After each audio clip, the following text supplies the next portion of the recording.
Hello students, session complete होने वाला है, लेकिन अभी भी हमारे मन में यही डाउट रहता है कि सर मोनोहाइब्रिड क्रॉस क्या है, डाई हाइब्रिड क्रॉस क्या होता है, ये हेरिडिटी क्या चीज है और सबसे बड़ी बात ये डीएनए क्या चीज है भाई। तो इन्हीं सबको आज हम क्लियर करते हुए रैपिड रिवीजन में आज हम समझेंगे चैप्टर हेरिडिटी के बारे में। तो बच्चों, सबसे पहले जो नाम है चैप्टर का हेरिडिटी, इस वर्ड का क्या मतलब होता है। हम हमारे पेरेंट्स से जो भी कैरेक्टर अपने अंदर ले करके आते हैं, जो भी पेरेंट्स है उनके बच्चों में कैरेक्टर्स आते हैं, इसी टर्म को, इसी प्रोसेस को क्या बोलते हैं बच्चों, हेरिडिटी। तो हेरिडिटी बच्चों क्या है, transmission of genetic characters from parents to offspring is known as heredity, है ना। जो भी हमारे माँ बाप से हम में कैरेक्टर आए हैं, जो हमारी अगली जनरेशन में हमसे कैरेक्टर जाएंगे, वही प्रोसेस क्या कहलाता है बच्चों, हेरिडिटी। अब हेरिडिटी से रिलेटेड एक बहुत इंपॉर्टेंट टर्म है वेरिएशन। ये वेरिएशन क्या चीज है सर?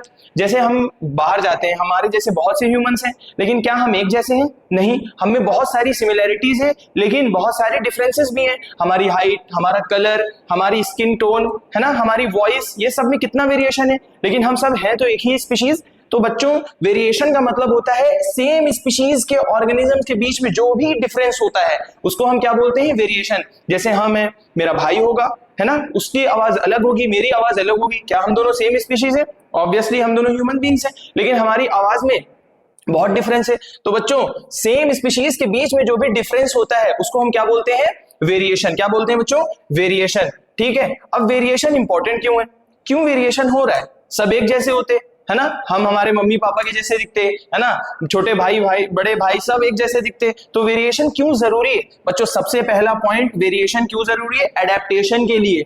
अलग अलग जगहों पे अलग अलग इन्वायरमेंटल कंडीशंस होती हैं, उनमें अडेप्ट करने के लिए वेरिएशन बहुत इंपॉर्टेंट है। अगर सब एक जैसे होंगे तो अलग अलग इन्वायरमेंट पे कहाँ रह पाएंगे, नहीं रह पाएंगे। जैसे बैक्टीरिया है, कोई बैक्टीरिया हायर टेम्परेचर पर रह पाता है, कोई बैक्टीरिया लोअर टेम्परेचर पर रह पाता है। तो ये टेम्परेचर का जो डिफरेंस है, ये कौन, अलग अलग ऑर्गेनिज्म रह पा रहे हैं, क्यों? क्योंकि उनमें वेरिएशन है। तो वेरिएशन बेसिकली बच्चों क्या करता है, सर्वाइवल का रेट बढ़ा देता है। क्या करता है, रेट ऑफ सर्वाइवल को बढ़ा देता है, रेट ऑफ सर्वाइवल को बढ़ा देता है। अगला पॉइंट, इवोल्यूशन। हमें पता है, जैसे हमसे पहले क्या थे, चिंपैंजी, एप, उससे धीरे धीरे धीरे धीरे ह्यूमंस का इवोल्यूशन हुआ है।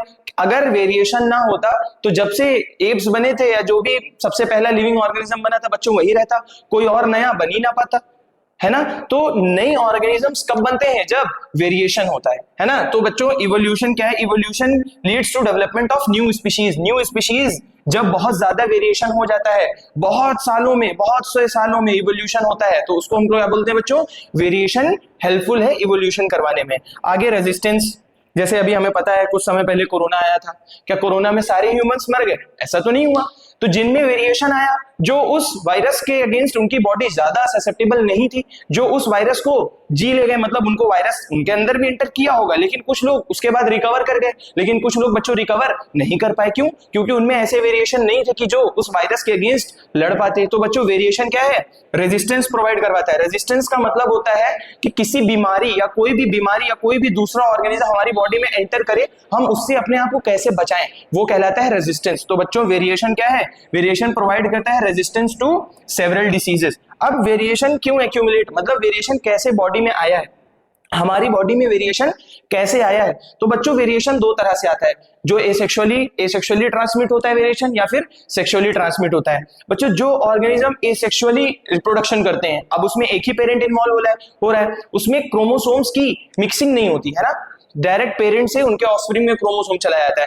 तो एसेक्सुअल में जो वेरिएशन होता है वो बहुत कम होता है। अब एसेक्सुअल रिप्रोडक्शन तुम्हें एग्जांपल याद है, जैसे बहुत सारे प्रिमिटिव ऑर्गेनिजम्स होते हैं, बैक्टीरिया वगैरह, सब एसेक्सुअल रिप्रोडक्शन। कुछ प्लांट्स भी, जैसे तुमने देखा होगा पोटैटो क्या है, एक तरह का स्टेम है। अब क्या सारे आलू एक जैसे दिखते हैं? लगभग सब एक जैसे होते हैं, ऐसा तो है नहीं आलू के पेड़ से गाजर निकल आई, ऐसा तुमने कभी देखा है? कभी नहीं होगा। तो बच्चों, सेक्सुअल रिप्रोडक्शन में वेरिएशन क्या है, बहुत ज्यादा होता है ना, मोर वेरिएशन है। एंड बोथ पेरेंट, क्योंकि भाई दो पेरेंट्स इन्वॉल्व हो रहे हैं, तो दोनों पेरेंट्स कैरेक्टर ट्रांसमिट करते हैं ना, मम्मी से भी कुछ कैरेक्टर आएगा, पापा से भी कुछ कैरेक्टर आएगा, तो उसकी वजह से वेरिएशन बढ़ जाता है। तो एसेक्सुअल में वेरिएशन कम है और सेक्सुअल में वेरिएशन ज्यादा है।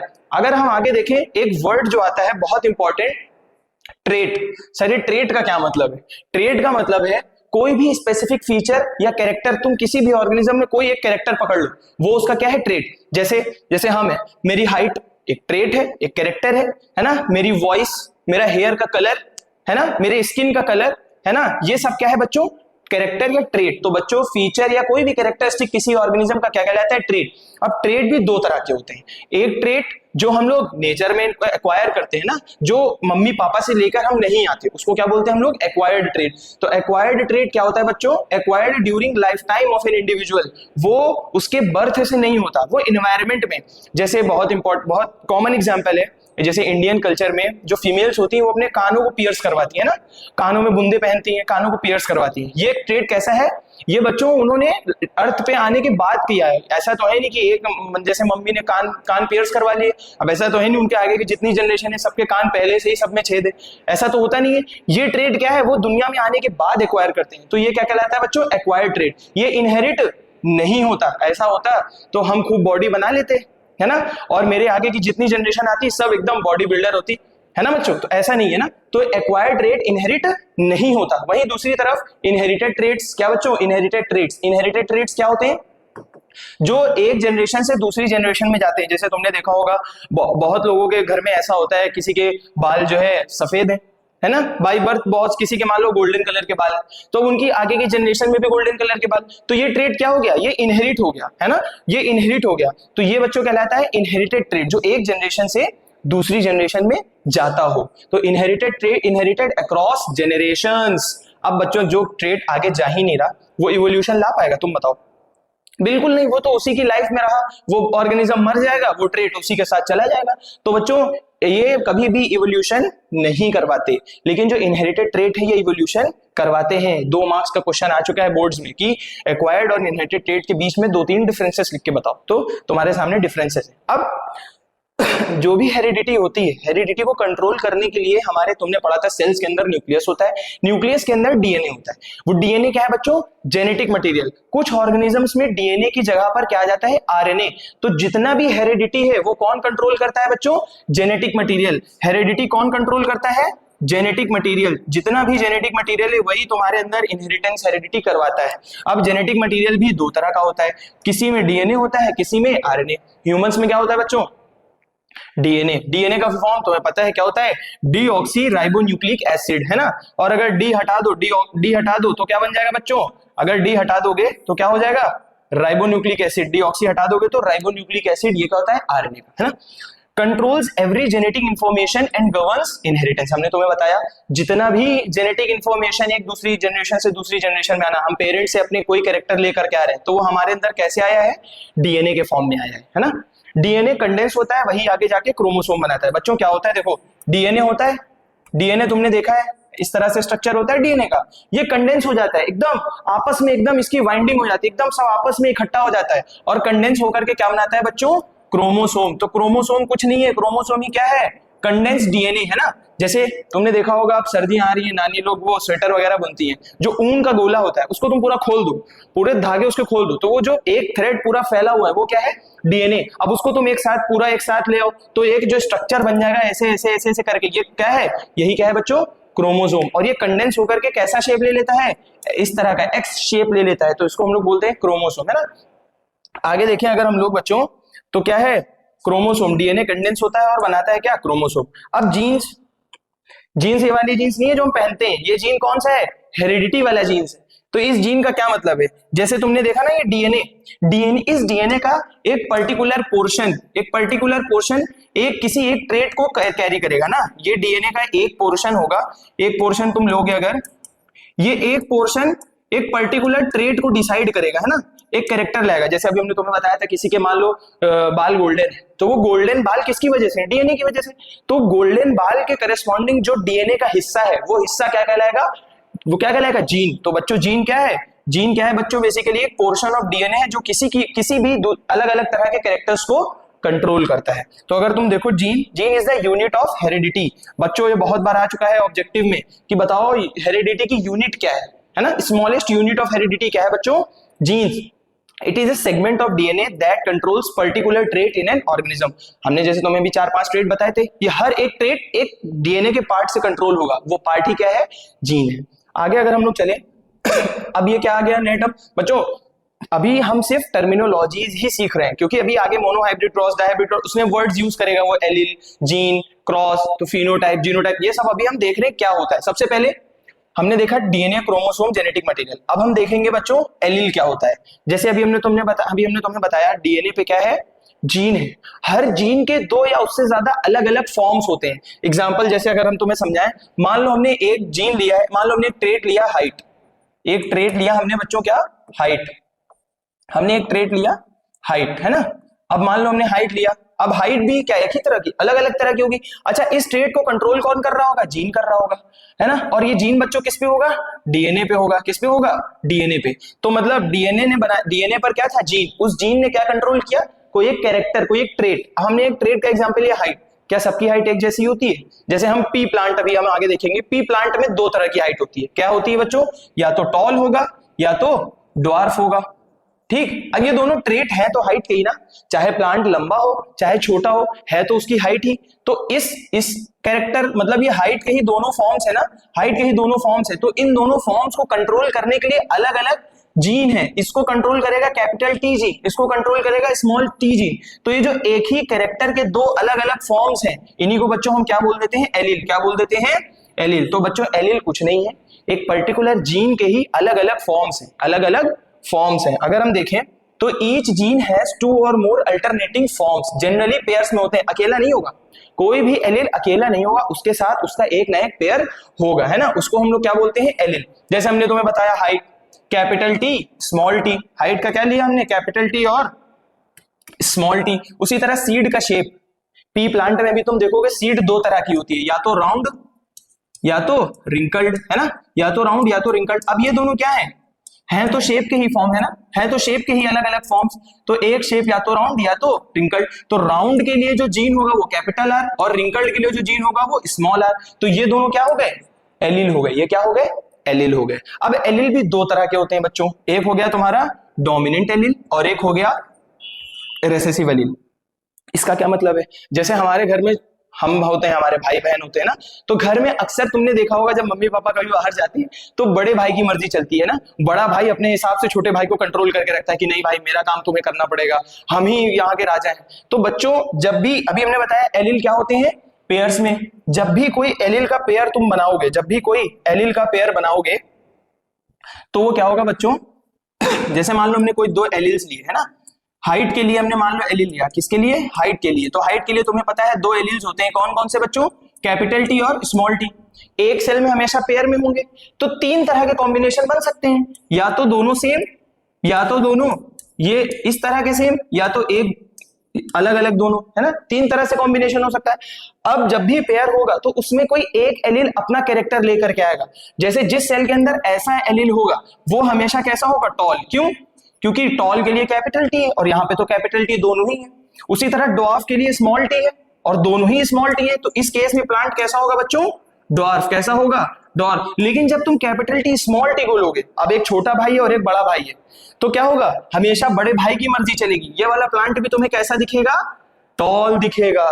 तो एलील क्या है बच्चों, दो तरह का होता है। एक जो पेयर में अपना कैरेक्टर लेकर के आता है प्लांट में, जिसका कैरेक्टर प्लांट एक्सप्रेस करता है, वो कहलाता है डोमिनेंट एलील। और जो बेचारा छुपा बैठा है, जो अपना कैरेक्टर नहीं दिखा पा रहा, वो क्या है बच्चों, रिसेसिव। तो अगर इस केस में हम बोलें कौन डोमिनेंट है, कैपिटल टी क्या है, डोमिनेंट, और स्मॉल टी क्या है, रिसेसिव। आगे देखें अगर हम लोग, डोमिनेंट क्या है, it expresses its character always whether same और रिसेसिव। भाई दोनों बड़े भाई हैं, दोनों सेम एज के हैं, तो दोनों की मर्जी चलेगी। लेकिन अगर एक बड़ा और एक छोटा है तो बड़े की मर्जी चलती है। तो वही लिखा हुआ है। अच्छा, रिसेसिव क्या है, only expresses itself when both are recessive. Recessive बेचारा छोटा भाई अगर वो अपनी मर्जी चला पाएगा जब उस दोनों बराबर एज के होंगे ना। तो जब दोनों स्मॉल होते हैं तब रिसेसिव कैरेक्टर दिखता है, और जब एक डोमिनेंट और रिसेसिव है तो हमेशा डोमिनेंट का ही कैरेक्टर दिखता है। अब फिनोटाइप क्या है, जो भी कैरेक्टर तुम बाहर से देख रहे हो प्लांट पर, जो भी कैरेक्टर तुम्हें बाहर से दिख रहा है, प्लांट टॉल दिख रहा है, प्लांट ड्वार्फ दिख रहा है, उसकी सीड जो है राउंड दिख रही है, जो कैरेक्टर तुम्हें बाहर से दिखता है that is called as phenotype. Physical appearance of a trait like tall, dwarf, round, है ना, रिंकल्ड, है ना, कलर वगैरह। जीनोटाइप क्या है, ये जो कैपिटल टी स्मॉल टी ये सब लिख रहे हैं ना, ये सब बच्चों क्या कहलाता है, जीनोटाइप। क्रोमोसोम का जो मेकअप है, जो जेनेटिक मेकअप है, जो उसमें जीन्स है, वो क्या कहलाता है बच्चों, जीनोटाइप। तो जीनोटाइप क्या है, genetic makeup of an organism. मतलब बेसिकली क्या कह रहे हैं, एलील। कहीं भी तुम्हें एलील दिख जाए तुम क्या बोलोगे, सर ये फिनोटाइप है या जीनोटाइप, दैट इज जीनोटाइप। अब होमोजाइगस हेटेरोजाइगस, यहीं से समझ लो, अगर दोनों एलील सेम तरह के हैं तो हम बोलेंगे होमोजाइगस। जैसे ये क्या है, होमोजाइगस, ये क्या है, हेटेरो ना बोलना, ये क्या है बच्चों, होमोजाइगस, क्योंकि दोनों स्मॉल टी हैं, समझ में आया ना। अच्छा यहां पर देखो एक स्मॉल है और एक कैपिटल, तो ये क्या है, हेटेरोजाइगस। तो हेटेरोजाइगस कंडीशन में जो अपने आप को एक्सप्रेस कर दे वो क्या कहलाएगा, डोमिनेंट कहलाएगा, ठीक है। तो होमोजाइगस का मतलब when both alleles are similar, और heterozygous when both alleles are different. जैसे तुम देख रहे हो कैपिटल टी स्मॉल टी, है ना, capital T capital T capital T small T. अगर कैपिटल आर स्मॉल आर लिख दिया हमने, अगर हमने ऐसे लिखा है तो बच्चों ये क्या होगा, तुम बताओ क्या होगा, ये हेटेरोजाइगस, क्योंकि एक कैपिटल है और एक स्मॉल है, ठीक है बच्चों। अब जेनेटिक्स किसने दिया था, ये जेनेटिक्स वर्ड किसके दिमाग में सबसे पहले आया कि भाई हम इस पूरे सब्जेक्ट को, इस टॉपिक को हम जेनेटिक्स बोलेंगे। तो एक साइंटिस्ट थे हमारे पास, कौन बच्चों, बेक्सन, उन्होंने सबसे पहले जेनेटिक्स वर्ड दिया था, है ना। अच्छा फादर ऑफ जेनेटिक्स कौन है, ये तो वर्ड देकर चले गए, उन्होंने कहा भैया ये लो वर्ड, लेकिन उनको फादर नहीं बनाया। फादर किसको बनाया, ग्रेगर जॉन मेंडल, बहुत इंपॉर्टेंट है तुम्हारी जिंदगी में, कौन, जीजे मेंडल। मेंडल बाबा याद कर लो आज से, मेंडल बाबा बहुत इंपॉर्टेंट है। कभी भी फादर ऑफ जेनेटिक्स पूछे क्या बोलोगे, मेंडल बाबा, ठीक है। मेंडल ने क्या यूज किया था, जैसे मेंडल के बारे में अगर हम जाने तो मेंडल एक मॉन्क थे, साधु थे। उनका क्या काम था, बेसिकली उनको ये नहीं पता था कि वो क्या करने जा रहे हैं, उनको बस करना था, वो कर रहे थे, उनको मजा आ रहा था। क्या कर रहे थे, प्लांट्स लाते थे पी के, अलग अलग क्रॉस कराते थे। इन्होंने देखा कि यार हम एक बार टॉल प्लांट लाए, एक बार ड्वार्फ लाए, उनसे क्रॉस कराया, फर्टिलाइजेशन के बाद जो नए प्लांट बने सब टॉल बन गए।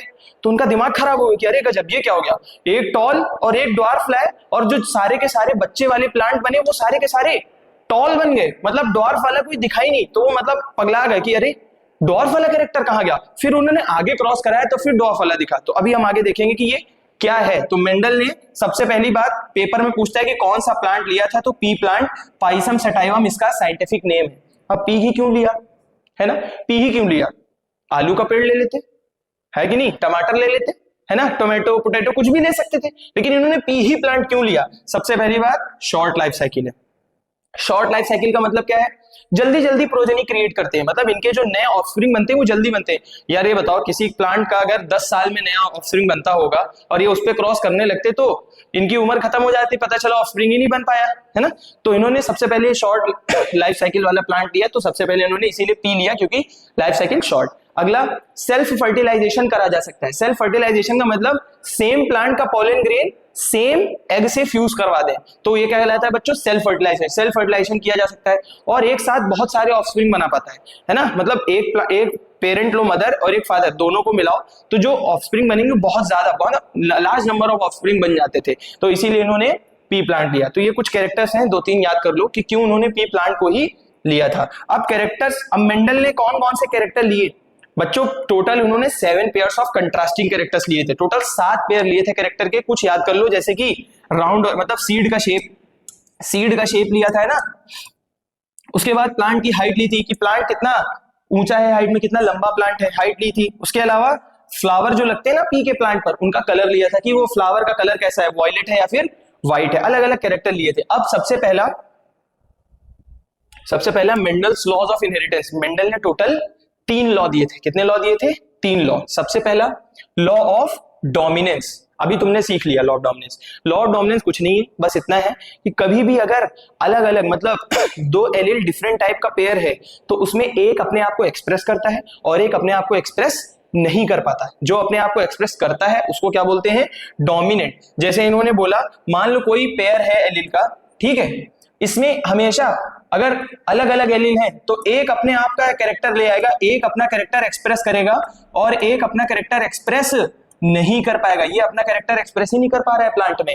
तो इस केस में जिसने अपना कैरेक्टर ले आया, मतलब कैपिटल आर की वजह से सीड राउंड हो गई, तो ये कहलाता है डोमिनेंट। ये क्या कहलाता है, डोमिनेंट। और जो अपना कैरेक्टर नहीं ला पाया उसको हमने क्या बोल दिया, रेसेसिव। तो बच्चों क्या है, out of a pair of alleles only one expresses itself, मतलब कि डोमिनेंट कहलाएगा, while the other is recessive, अपने आप को हिडन कर देगा, मतलब वो अपना कैरेक्टर ला ही नहीं पाएगा, तो उसको हम बोलेंगे हिडन। अच्छा जैसे अभी हमने तो बताया कैपिटल टी स्मॉल टी है तो सारा का सारा फिनोटाइप कैसा होगा, टॉल होगा, डॉर्फ कुछ दिखेगा ही नहीं। अगला इनका जो लॉ था वो क्या था बच्चों, law of segregation. Law of segregation क्या था, जब भी 2 एलील्स आपस में मिलते हैं तो जब सेल से गैमीट बनता है तो एक गैमीट में उसका सिर्फ एक ही एलील जाता है। जैसे कि लॉ ऑफ सेग्रीगेशन क्या है, जैसे मान लो कैपिटल आर स्मॉल आर कोई हम ले लें, है ना, एक सेल के अंदर ये दोनों एलील होंगे।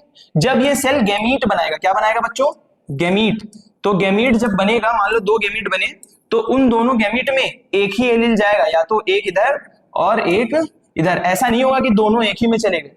जब भी सेल से तुम गैमीट बनाओगे तो एक गैमीट में एक ही एलील जाएगा, उसका जो दूसरा वाला दोस्त है वो दूसरे गैमीट में जाएगा, है ना। ये है law of segregation. During gamete formation the 2 allele separates such that each gamete takes up only 1 allele, है ना। हर गैमीट में एक ही एलील। समझते चलना बच्चों, समझते चलना है।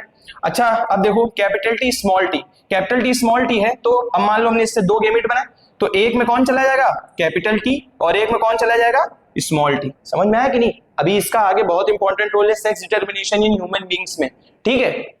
आगे लॉ ऑफ इंडिपेंडेंट असॉर्टमेंट।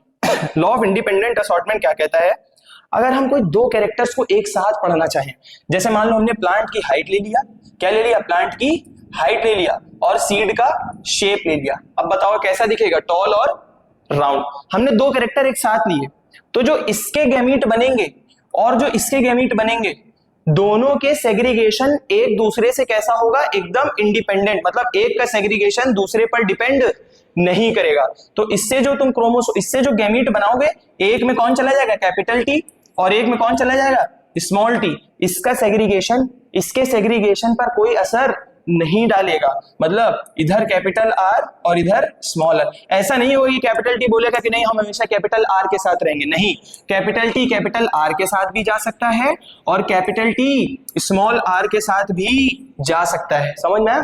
तो कभी भी 2 कैरेक्टर्स को एक साथ लोगे तो उसका एक एलील का सेग्रीगेशन दूसरे एलील पर डिपेंड नहीं करेगा। समझ में आया कि नहीं।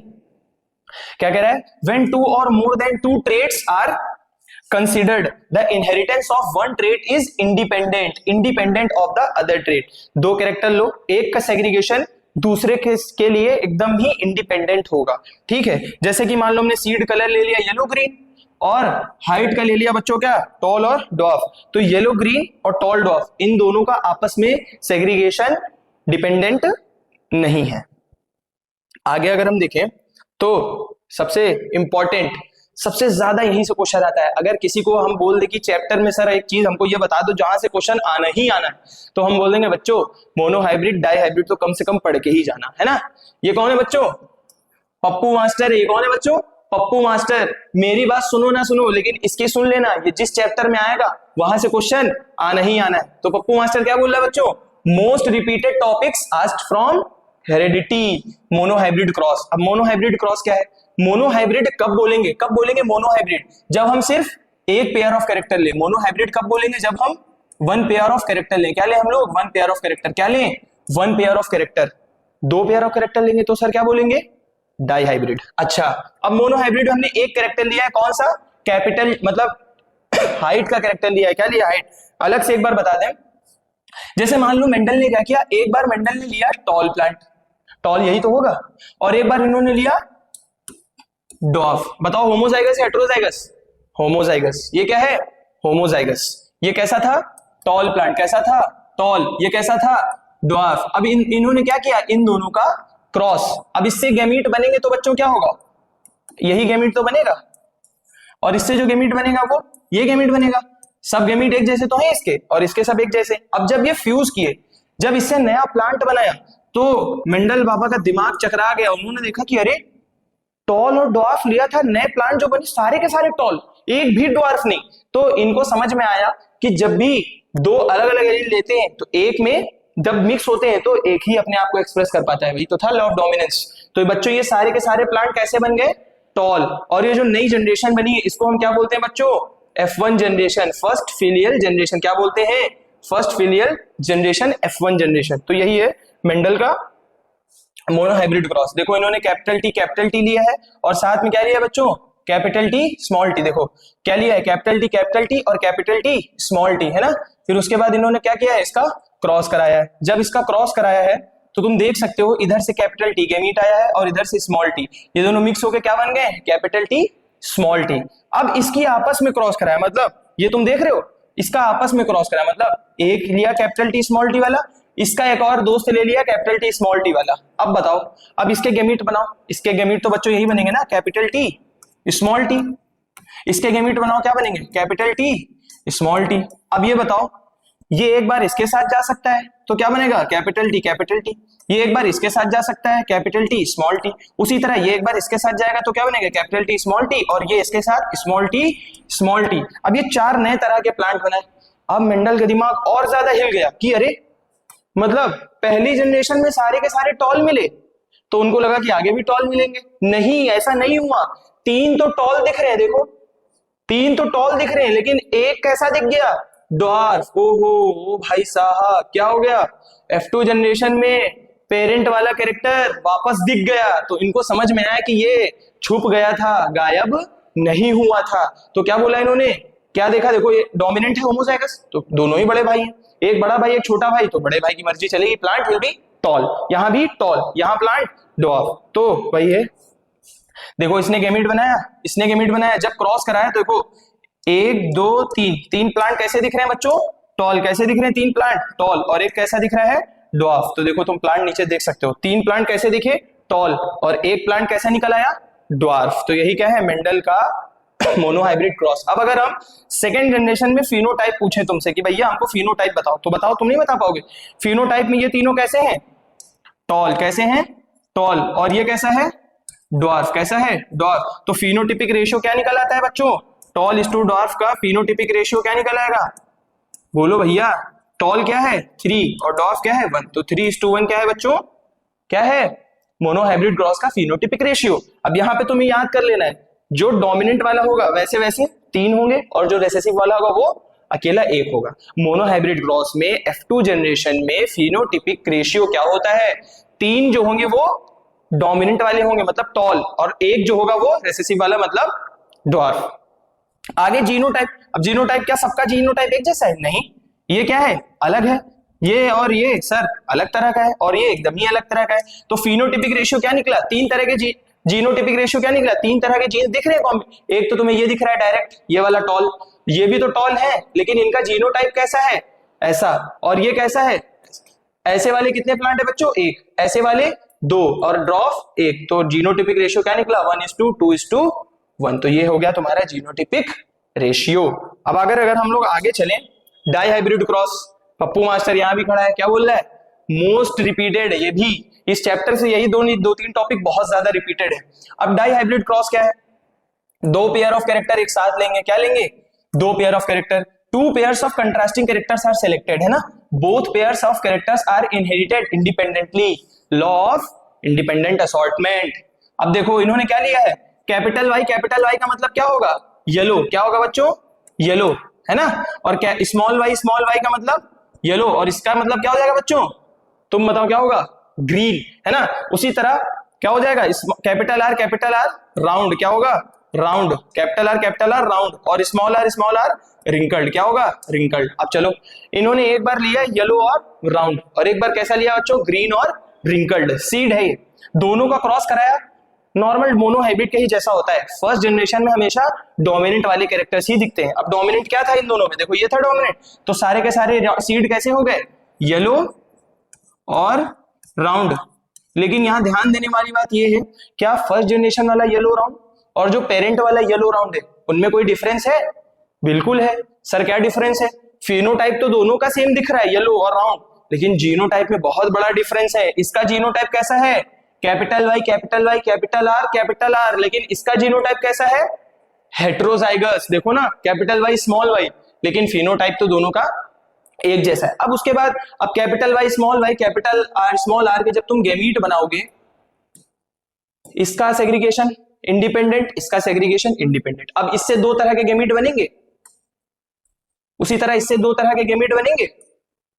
अब बनाओ, ये एक बार इसके साथ जाएगा, एक बार इसके साथ, उसी तरह ये एक बार इसके साथ और एक बार इसके साथ, तो टोटल 4 तरह के तुम्हारे पास गैमीट बनेंगे। और उसका आपस में मतलब सेल्फ फर्टिलाइजेशन, F1 के 2 प्लांट्स लिया है, उन्हीं का आपस में फर्टिलाइजेशन करवा दिया। तो देखो ये 4 दिख रहे हैं, उसी तरह सेम ये 4 दिख रहे हैं। अब एक बार इसका इसके साथ क्रॉस कराया, इसका इसके साथ, इसका इसके साथ, ऐसे करके टोटल 16 टाइप ऑफ ऑर्गेनिजम्स तुमको मिलेंगे। अब इसमें फिनोटिपिक रेशियो तुम देखो, येलो और राउंड कितने दिख रहे हैं? 1 2 3 4 5 6 7 8 9। टोटल डोमिनेंट जो पेरेंट लिया था वैसे कैरेक्टर कितने दिखे? टोटल 9, मतलब फिनोटिपिक में येलो और राउंड कितने हैं 9। उसी तरह येलो और ग्रीन और राउंड कितने हैं 3। अच्छा रिंकल्ड और राउंड कितने हैं, देखो रिंकल्ड और येलो कितने हैं 3। और जो पूरा का पूरा रेसेसिव वाला पेरेंट था वो फिर से कितना मिला 1। तो ये हो गया तुम्हारा क्या डाई हाइब्रिड क्रॉस का फेनोटिपिक रेशियो। याद करना 9 वाला जो होता है वो पूरा का पूरा डोमिनेंट पेरेंट होता है, 1 वाला क्या होता है पूरा का पूरा रेसेसिव पेरेंट। जो बीच में 2 3 लगे हुए ना ये क्या है बच्चों कॉम्बिनेशन। एक बार येलो के साथ राउंड लिख देना और एक बार येलो के साथ रिंकल्ड लिख देना, तो कितना हो गया देखो 9 पूरा डोमिनेंट 1 पूरा रेसेसिव, और ये दोनों क्या है मिक्स, 2 मिक्स मिल गए है ना। आगे चलो, अब लास्ट टॉपिक इस चैप्टर का है हमारे पास, पप्पू मास्टर तो दिख ही गया होगा तुम्हें, ये भी बहुत इंपॉर्टेंट टॉपिक है। क्या सेक्स डिटर्मिनेशन। जैसे ह्यूमंस में जब फर्टिलाइजेशन होता है तो जो नया बेबी बनता है उसका सेक्स क्या होगा, उसका जेंडर क्या होगा, वो मेल होगा या फीमेल, ये कैसे डिसाइड होता है, प्योरली रैंडम होता है। सबसे पहली बात ये पूरा का पूरा कैसा प्रोसेस है रैंडम। लेकिन तुमने मैथ्स में पढ़ा होगा प्रोबेबिलिटी, चांस किसका होता है तो 50-50 होता है। कैसे देखो तुम्हें पता है, सबसे पहले सुन लो, देखो जब भी मेल होता है मेल है ना, मेल और फीमेल, हमें पता है हमारे अंदर टोटल कितने क्रोमोसोम्स है 46। कितने क्रोमोसोम्स है 46। ये हमेशा किसमें होते हैं पेयर्स में। तो टोटल कितने पेयर है बच्चों हमारे पास 23 पेयर्स। कितने पेयर्स है ये हमेशा पेयर्स में होते हैं। कितने पेयर्स है 23। अब इन 23 पेयर्स में 22 पेयर्स क्या होते हैं ऑटोसोम। क्या होते हैं बच्चों 22 पेयर्स क्या होते हैं ऑटोसोम। और एक पेयर अकेला, एक पेयर मतलब 2 क्रोमोसोम, वो क्या होते हैं बच्चों सेक्स क्रोमोसोम। क्या कहलाते हैं वो सेक्स क्रोमोसोम। क्या कहलाते हैं सेक्स क्रोमोसोम। अब डिफरेंस यही है, ये तो सारे के सारे चाहे मेल हो चाहे फीमेल सब में सेम है, अंतर किसका है इसका। इसी की वजह से कोई मेल है और कोई फीमेल है। कैसे, ये जो 1 पेयर है मेल में एक एक्स होता है और एक वाई, सेक्स क्रोमोसोम का ये वाला पेयर बता रहे हैं। और फीमेल में जो ये वाला पेयर होता है ये कैसा होता है दोनों एक्स क्रोमोसोम। बोलो भैया अब गैमीट बनाओ। अब जब तुम गैमीट बनाओगे तो जो एक्स एक्स वाला जो गैमीट बनेगा वो कैसे बनेगा एक्स वाई वाला कैसे बनेगा, एक गैमीट में कौन चला जाएगा एक्स और एक गैमीट में कौन चला जाएगा वाई। कौन चला जाएगा भाई। उसी तरह फीमेल में जब तुम गैमीट बनाओगे तो दोनों गैमीट कैसे बनेंगे एक जैसे बनेंगे। तो एक क्वेश्चन आता है बताओ होमोगैमेटिक कौन है। एक वर्ड याद कर लो होमोगैमेटिक। होमोगैमेटिक का मतलब होता है कौन जो गैमीट बनाता है उसके सारे गैमीट एक जैसे होते हैं। किसके सारे गैमीट एक जैसे होते हैं, होमो मतलब एक जैसे। तो फीमेल कैसी होती है ह्यूमंस में होमोगैमेटिक और मेल हेटेरोगैमेटिक। अब ये बताओ ये दोनों किस में जाएंगे स्पर्म में जाएंगे कि नहीं। एक स्पर्म में एक ही जाएगा, या तो एक्स वाला या तो वाई वाला। और ये क्या बनाएगा एग। क्या बनाएगा एग। अब तुम्हारे पास टोटल 2 तरह के स्पर्म है और एग सारे एक तरह के हैं। अब 2 तरह का स्पर्म है या तो एक्स वाला या तो वाई वाला। अच्छा एग सारे एक तरह के हैं कैसे एक्स वाले। अब स्पर्म बॉडी में एंटर करा फीमेल की बॉडी। अब अगर एक्स वाला एक्स के साथ फ्यूज हो गया तो क्या बन जाएगा बच्चों एक्स एक्स। याद करो एक्स एक्स किसका जेनेटिक मेकअप है मेल का फीमेल का। वेरी गुड, क्या है ये फीमेल। तो बच्चों गर्ल चाइल्ड विल बॉर्न, क्या गर्ल बन जाएगी। अच्छा और अगर ये वाई वाला चला गया एग के साथ फ्यूज कर गया, अगर ये वाई वाला एग के साथ फ्यूज कर गया तो क्या क्रोमोसोम बन जाएगा एक्स वाई। ये कैसा हो जाएगा बच्चों मेल चाइल्ड। कैसा बनेगा मेल। तो अब समझ में आया कैसे डिसाइड होता है सेक्स डिटर्मिनेशन।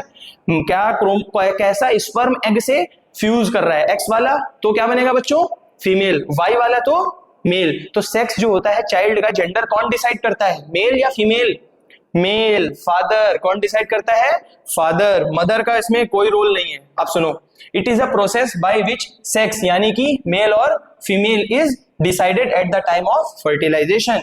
अच्छा एक बात और, कुछ ऑर्गेनिज्म में पूरा का पूरा एनवायरनमेंट पे डिपेंड करता है।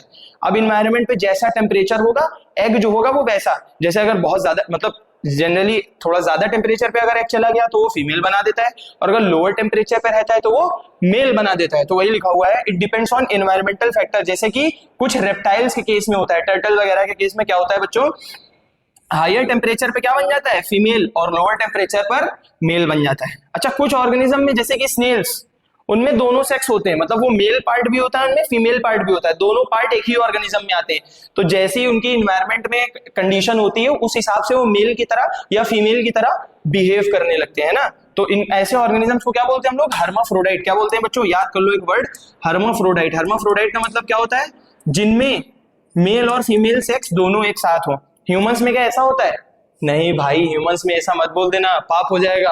ह्यूमंस में क्या होता है, sex determination is totally genetic, पूरा का पूरा किस पे डिपेंड करता है, क्रोमोसोम्स पर। तुम्हें पता है मेल होगा तो एक्स वाई, फीमेल होगी तो एक्स एक्स। अब एक्स वाले दो गैमीट बनाएगा, या तो एक्स या तो वाई। अगर एक्स वाला गैमीट, देखो एक्स वाला गैमीट किसके साथ फ्यूज कर गया, मदर के एक्स के साथ, तो क्या बन गया बच्चों, फीमेल बन गई। अच्छा अगर फादर का एक्स मदर के एक्स के साथ, तो फिर से फीमेल। लेकिन क्या, अगर फादर का वाई मदर के एक्स के साथ फ्यूज कर गया तो राजा बेटा बन गए, है ना।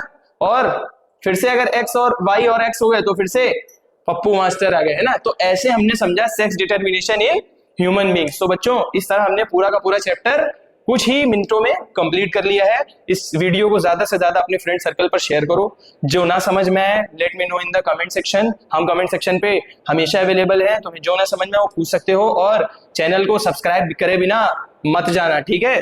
तो बच्चों थैंक यू वेरी मच, और इसी तरह हमारे साथ बने रहिए। अब अगर हम क्वेश्चंस देखें, क्वेश्चन भी तो करके जाओ, पता चला बोलो कि सर ने पढ़ा दिया क्वेश्चंस नहीं कराया। तो क्वेश्चन क्या है, देखो सबसे पहला, if P plants with round and green seed, round और ग्रीन सीड ऐसा है, क्रॉस किया उसको पी प्लांट के साथ, हैविंग रिंकल्ड एंड येलो, मतलब कैपिटल आर कैपिटल वाई को क्रॉस किया किसके साथ, स्मॉल आर, और येलो सीड्स है, कैसी है येलो सीड्स। मतलब तुमने ध्यान दिया, यहां डोमिनेंट के साथ रेसेसिव लगा दिया, यहां रेसेसिव के साथ डोमिनेंट, हमको उससे कोई फर्क ही नहीं पड़ता। बोल रहा है F1 जनरेशन में क्या मिलेगा, तो F1 जनरेशन में हमेशा डोमिनेंट वाला मिलेगा। अब डोमिनेंट में ये है और डोमिनेंट में ये है, तो ये क्या है बच्चों, क्या है राउंड, क्या है राउंड, और ये क्या है येलो, कैसा है येलो, कैसा है येलो। तो सारी की सारी सीड कैसी होंगी, राउंड और येलो, मतलब हमेशा डोमिनेंट वाला ही कैरेक्टर दिखेगा, वो चाहे साथ में हो चाहे किसी और के साथ हो। तो सारे के सारे कैसे होंगे बच्चों, 100% राउंड है येलो। नेक्स्ट क्वेश्चन की तरफ बढ़े। असर्शन बोल रहा है human child bears all the basic features of human beings. Obvious सी बात है भाई, जो भी ह्यूमन नया बनता है उसके अंदर सारे फीचर होता है। ऐसा तो है नहीं कि एक हाथ ही नहीं बना, ऐसा तो है नहीं कि एक पैर ज्यादा बन गया, ऐसा होता है कभी नहीं, बेसिक फीचर तो सब सेम रहते हैं। क्या कह रहा है कि reason it looks exactly like its parent, नहीं, क्या हम अपने पेरेंट्स के जैसे दिखते हैं क्या, बिल्कुल नहीं। तो असर्शन सही है बट रीजन क्या है बच्चों, फॉल्स। असर्शन सही है बट रीजन फॉल्स है। When a pure tall P plant, pure tall का मतलब होता है कैपिटल टी, उसको क्रॉस किया है प्योर डॉर्फ का मतलब स्मॉल टी, इसको क्रॉस किया आपस में। बोल रहा है कि F1 में और F2 में टॉल प्लांट का रेशियो बताओ। तो बताओ F1 में क्या होता है, यही तो बनता है, सारे के सारे कैसे हैं टॉल, तो टॉल कैसे हैं बच्चों 100%, कैसे हैं 100%। अच्छा जब इससे F2 जनरेशन बनाते हो तो क्या होता है, यही तो आता है जीनोटाइप, है ना। अब इसमें देखो तीन क्या है टॉल, तीन क्या है टॉल, मतलब 75% टॉल है और 25% क्या है बच्चों डॉर्फ, क्या है 25% डॉर्फ। तो अब देखो फर्स्ट जनरेशन में 100% टॉल है, सेकंड जनरेशन में 75%, तो कौन सा सही होगा, ये बिल्कुल नहीं, कौन सा सही होगा, ये सही होगा ना। आगे the gene combination of purple flowered pea plant is denoted as WW, मतलब पर्पल को हमने ऐसे बताया है और व्हाइट को स्मॉल w से। कह रहा है F1 में क्या मिलेगा, कह रहा है कि जो है when these plants are crossed F1 generation is obtained, बिल्कुल सही है। कह रहा है कि दो ऑब्जर्वेशंस बताओ F1 जनरेशन की। अब भैया तुमने क्या लिया है क्रॉस में, क्या कराया है कैपिटल W को स्मॉल w के साथ क्रॉस कराया है। ये क्या है पर्पल, ये क्या है बच्चों P फॉर पर्पल, और ये क्या है बच्चों व्हाइट, ये क्या है व्हाइट। अब F1 जनरेशन में सारे कैसे मिलेंगे डोमिनेंट वाले, मतलब पर्पल, लेकिन जीनोटाइप हेटेरोजाइगस हो जाएगा। तो F1 जनरेशन में सारे पर्पल मिलेंगे लेकिन जीनोटाइप हेटेरोजाइगस। तो ये तुम्हारे 2 पॉइंट हो गए। Percentage of white flowers in F2 generation, अब बताओ F2 जनरेशन में कितने व्हाइट होंगे, तो रेसेसिव वाला कितना होता है 25% हो जाएंगे, है ना। रेशियो ऑफ जीन कॉम्बिनेशन, अब जीन कॉम्बिनेशन मतलब जीनोटाइप पूछ रहा है। अब जीनोटाइप तुम्हें पता है ये कितना होता है 1, ये कितना होता है 2, ये कितना होता है 1, तो जीनोटाइप रेशियो क्या आ गया 1:2:1। कह रहा है डोमिनेंट और रेसेसिव के बीच में एक डिफरेंस बताओ। डोमिनेंट बच्चों क्या होता है, जो जनरेशन में अपने आप को क्रॉस करके में शो करता है, और रेसेसिव जो अपने आप को शो नहीं कर पाता। आगे अगर हम लोग चले, human female has a perfect pair of sex chromosome, बिल्कुल सही बात, ठीक है। Sex chromosome contributed by human male in the zygote decides the sex, बिल्कुल सही बात। अब देखो बात तो दोनों सही है, क्या ये इसका रीजन है, रीजन थोड़ी ना है सर, ये तो अलग स्टेटमेंट है, ये अलग स्टेटमेंट है, लेकिन स्टेटमेंट्स दोनों सही है। तो both are true but reason is not the correct explanation of assertion. अगला क्वेश्चन कह रहा है कि list any two pairs of visible contrasting characters of garden pea. अभी हमने बताया मेंडल बाबा ने बहुत सारे कैरेक्टर लिए थे, तुम कोई दो लिख देना, जैसे हाइट का लिख देना टॉल डॉफ, और सीड का शेप लिख देना राउंड और रिंकल्ड। कह रहा है कि in human beings the probability of getting a male and female child is 50%, है ना। एक्स वाला स्पर्म फ्यूज कर रहा है या वाई वाला स्पर्म, तो 50-50 है। Explain with the help of flow diagram. अब तुम्हें पता है डायग्राम बच्चों, फ्लो डायग्राम पता है कौन सा बनाओगे, फ्लो डायग्राम बनाओगे ये वाला, इसको बोलते हैं क्या बच्चों, फ्लो डायग्राम। एक्स और एक्स फीमेल और एक्स और वाई मेल, ये रहा तुम्हारा फ्लो डायग्राम, है ना। ये बनाया सेम टाइम के एग और ये बनाया अलग अलग टाइप के स्पर्म्स। अब कौन सा फ्यूज करेगा उसके बेसिस पर तुम बता लोगे, है ना। आगे अगर हम लोग चले तो यह था हमारा लास्ट क्वेश्चन। तो बच्चों इस तरह से हमने बहुत जल्दी से सीख लिया हेरिडिटी पूरा चैप्टर अलॉन्ग विद क्वेश्चंस, और ये क्वेश्चंस बच्चों प्रीवियस ईयर वाले थे, तो तुम्हारे साथ में ही प्रीवियस ईयर भी हो गए। तो बच्चों बने रहिए, सब्सक्राइब कीजिए, लाइक और शेयर करना कभी मत भूलना, बता रहे हैं ना। ठीक है तो बच्चों थैंक यू वेरी मच।